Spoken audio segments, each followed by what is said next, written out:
Pangalawang rason, bakit dapat manalo si Atisa Manalo sa Miss Universe 2025. Hello Cruellas, bubuhay! This is Gazel Ortega and welcome back to my YouTube channel. Syempre, ka-outfit. Syempre, nagawa ko na ang first reason why Atisa Manalo is the next Miss Universe 2025. Ngayon naman, may pangalawang rason pa ako. Hindi pwedeng isa lang, hindi pwedeng dalawa lang, hindi pwedeng tatlo. Dapat marami. Dapat maraming rason kung bakit siya mananalo sa Miss Universe 2025. Pangalawang rason, why? Why? Chat lang. Hindi, pangalawang rason kung bakit dapat si Maria Atisa mananalo sa Miss Universe ay ang kanyang beauty face card di umano. Face card. Puryaga pa. Minsan na lang tayo magpadala ng ganito kaganda, ganito ka-Diyosa, ganito ka-munyeka. Sabi nga, munyeka ng Pinas, itong si Maria Atisa Manalo. Tapos hindi pa ninyo ipapanalo. Di naman sa pag-aano ha, pero wala nang halos makikita masyadong ganyang ka-Diyosa dito sa Pilipinas. Charot lang. So, feeling ko, ang kanyang face card talaga yung reason kung bakit siya mananalo ng Miss Universe 2025. Hindi lang basta ganda sa panlabas na kundi ganda ng kalooban. Si Maria Atisa Manalo, maraming beses ko nang nakita. Since 2018 pa, nung nag-compete siya sa Binibining Pilipinas, 2024 sa Miss Universe Philippines, and 2025. At every year na nakakasama ko siya, ang bait talaga, ang ganda ng kalooban, at wala ka talagang masasabi sa personality niya. Napakabait, very kind. Alam mo yun, yung masunuring bata.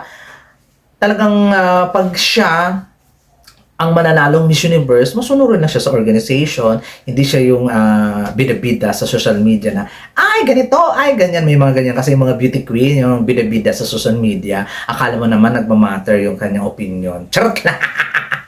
Diba? Pero si Maria Atisa Manalo is very obedient, very kind-hearted, tapos may tumutulong pa. Alam mo yun, yung ganda niya ay nagre-reflect beauty within. Ano ba yun? Tama ba yung sinabi ko? Basta yun na yun, yung may gandang kalooban siya na deserve niya manalo ng Miss Universe. Kumbaga, hindi lang siya maganda sa panlabas, kundi maganda din ang kanyang panloob. Kasi maraming beses ko na siyang nasaksihan na hindi talaga siya uma-attitude ng bonggang-bongga. Kasi yung iba kasing beauty queen, hindi mo kinicarry yung personality.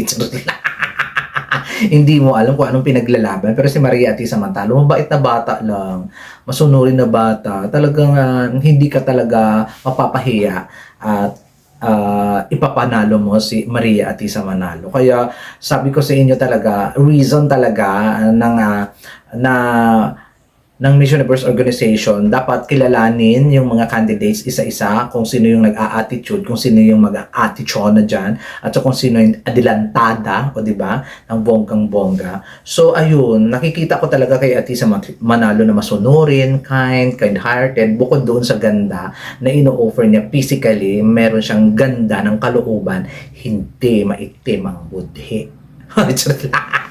Kasi yung iba nagpapanggap maganda ang kalooban pero obvious naman na maitim ang budhi. Nakakaloka. I-check pa ninyo kung ayaw nyo maniwala, syempre ayaw nyo maniwala, hindi nyo naman nakasama si Atisa. Ako nakasama ko siya maraming beses niya, at syempre nakasubaybay talaga ako sa pageant journey niya. So every time na makita ko siya, hindi siya nagbabago. I-check pa ninyo yung mga isopagos niya, balon-balunan, atay, kidney. Tingnan nyo, mas maputi pa sa budhi nyo.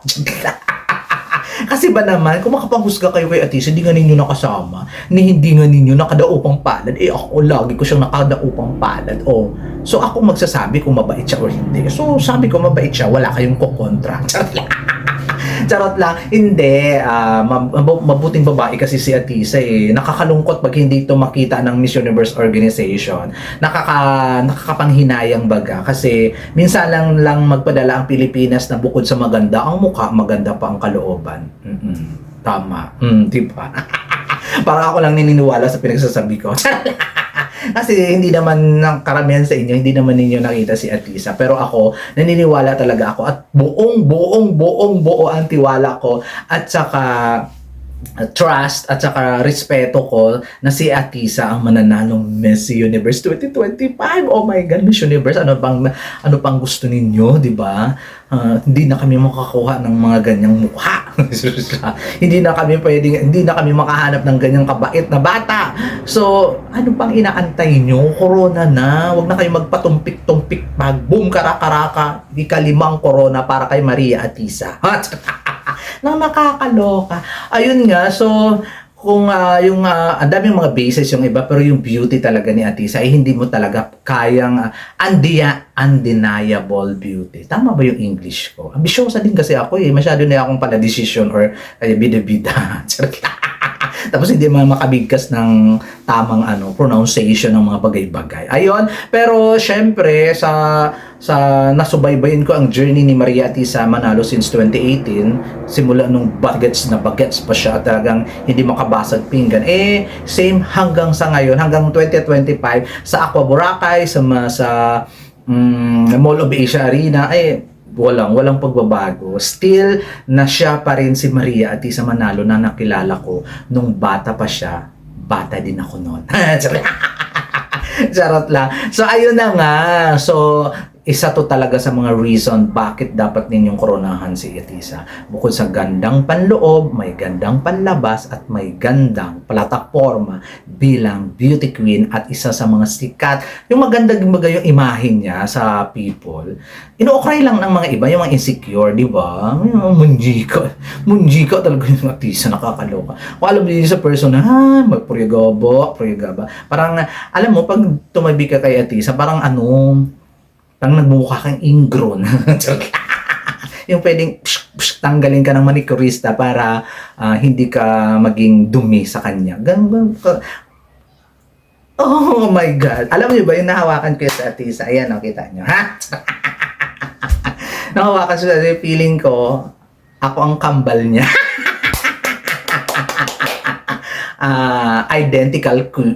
Identical twin kami. Oh, ambisyosa. Hindi pwede maging fraternal twin kami. No, it's identical.